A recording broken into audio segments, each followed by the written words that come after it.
অনেক দিন আগের কথা। এক গ্রামে একজন বেগুন চাষি ছিল। সে তার জমিতে বেগুন চাষ করত, কিন্তু সে কাউকে টাকা ছাড়া বেগুন দিত না। এমনকি কোনো গরিব মানুষও গেলেও টাকা ছাড়া বেগুন দিত না।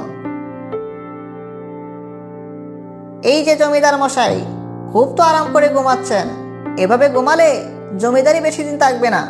বলছিলাম তাড়াতাড়ি উঠে পড়ুন। শুধু ভাত গেলেই তো হবে না, সাথে তো একটু তরকারিও লাগবে নাকি? আহ, সকাল সকাল এত চিল্লাচিল্লি না করে তোমার চলে না। রান্না করে যা আছে তাই রান্না করে ফেলো। রান্নাঘর রান্নাঘরে একদিকে বিড়াল দৌড়াই আর একদিকে ইঁদুর। রান্নাঘরে লবণ ছাড়া আর কোনো তরকারি নেই। বলছিলাম পল্টন ভাইয়ের বাগান থেকে কিছু বেগুন নিয়ে আসো, না হলে কিন্তু লবণ দিয়ে ভাত খেতে হবে। আচ্ছা ঠিক আছে ঠিক আছে, আমি যাচ্ছি। তবুও মুখটা একটু বন্ধ করো। আর পারছি না, সারাক্ষণ শুধু বকবকানি। কি, আমি সারাদিন বকবক করি? আজকে তাহলে রান্নাঘরেই যাব না, দেখি কে তোমাকে রান্না করে খাওয়ায়। বললাম তো যাচ্ছি। আমি যাব আর আসবো, তুমি রান্নাঘরে গিয়ে ভাত বসাও। কৈলাস তখন ঘর থেকে বের হয়ে যায়। সে পল্টনের কাছে যায় বেগুন আনার জন্য। এই যে পল্টন ভাই, আমাকে আদাসের বেগুন দাও। ঘরে কোনো বাজার নেই, আমি কালকেই তোমার টাকা পরিশোধ করে দিব।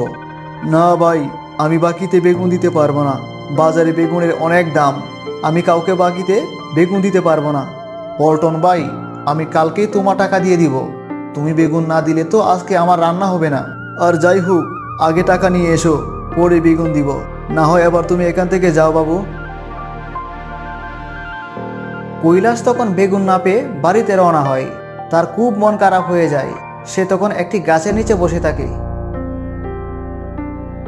কিছুক্ষণ পরে একজন ভিখারি মহিলা যায় পল্টনের কাছে। সে পল্টনের কাছে বেগুন চাইতে লাগলো। এই যে বাবা, আমাকে তুমি কিছু বেগুন দিবে? আমার রান্না করার জন্য কিচ্ছুটি নেই, দয়া করে আমাকে একটু সাহায্য করো। কোথা থেকে যে আসে এইসব? এই বুড়ি, আপনি যান এখান থেকে। আমি কাউকে সাহায্য করতে পারি না। বাজারে এখন বেগুনের বেশ দাম, আমি সাহায্য করতে পারবো না। বাবা, তুমি মনে রেখো, সৃষ্টিকর্তা যেমন তোমাকে দিতে পারেন, তেমনই কিন্তু আবার কেড়েও নিতে পারেন। ভিখারি তখন সেখান থেকে চলে আসে। সে হাঁটতে হাঁটতে গাছতলায় আসে, আর সেই গাছতলায় বসেছিল কৈলাস। কি রে বাবা, এই গাছতলায় বসে আছিস? শরীর খারাপ করছে নাকি? না বুড়িমা, মনটা একটু খারাপ। বাড়িতে বউকে বলে এসেছি আমি সবজি নিয়ে বাড়িতে যাব, কিন্তু পল্টন ভাই আমাকে বেগুন দিল না। এখন তো আমার রান্না হবে না। এখন কি করব তাই ভেবে পাচ্ছি না। ও আচ্ছা, তাহলে তুই এ কারণে বসে আছিস? চিন্তা করিস নে, এই নে ধর, আমি তোকে বেগুন দিচ্ছি। এই বেগুনের চারাটি বাড়ির উঠোনে লাগিয়ে দিবি। গাছ লাগানোর 3 দিন পরেই এই গাছে বেগুন ধরবে।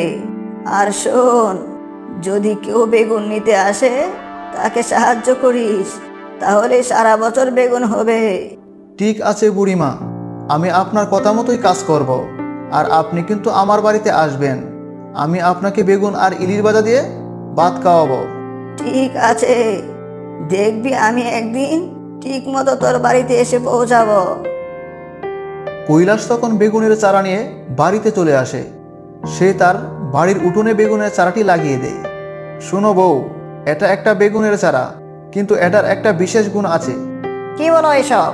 তোমার কি মাথা খারাপ হয়েছে? বেগুনের চারার আবার কিসের গুণ? আছে আছে, এই চারাটি 3 দিনের মধ্যেই বড় হয়ে যাবে এবং গাছে বেগুন ধরবে। ও মা, তাই নাকি গো? তাহলে তো খুব ভালোই হয়েছে। আমাদের আর বাজার থেকে সবজি কিনতে হবে না, বরং আমরা সবজি বিক্রি করতে পারবো। অনেকদিন পর একটা ভালো কাজ করেছ। 2 দিন বৃষ্টি হয়নি, রোদের তাপ অনেক বেড়ে যায়। আর এইদিকে পল্টনের বাগানের সব বেগুন মাটিতে জ্বলে পড়ে যায়। হায় হায় হায় হায়, আমার একই সর্বনাশ হয়ে গেল। আমার সব বেগুন জ্বলে পড়ে গেল। আমার অনেক বড় ক্ষতি হয়ে গেল রে। এখন আমার সংসার চলবে কিভাবে? আমি তো এখন না খেয়ে মারা যাব। 3 দিন পরেই কৈলাসের বেগুন গাছ অনেক বড় হয়ে যায় এবং গাছে বেশ বড় বড় বেগুন ধরে। এই যে বউ, দেখো দেখো, আমাদের বেগুন গাছে কত বেগুন হয়েছে। এবার আর আমাদের সবজি কিনতে হবে না। হ্যাঁ গো, সত্যি একটা গাছে এত বেগুন হয় আমি আগে কখনো দেখিনি। এই গাছ থেকে আমরা অনেক বেগুন খেতে পারবো, এমনকি বাজারেও বিক্রি করতে পারবো। এরপর থেকে কৈলাস তার বাড়ির উঠোনে বেগুনের বাগান করে সে বেগুন বিক্রি করে অনেক টাকা অর্জন করে। আর পল্টনের বেগুনের বাগান নষ্ট হয়ে যায়। অহংকারী পল্টন আবার গরিব হয়ে যায়। বন্ধুরা, অহংকার করা ভালো না। অহংকার করলে পতন হয়ে যায়।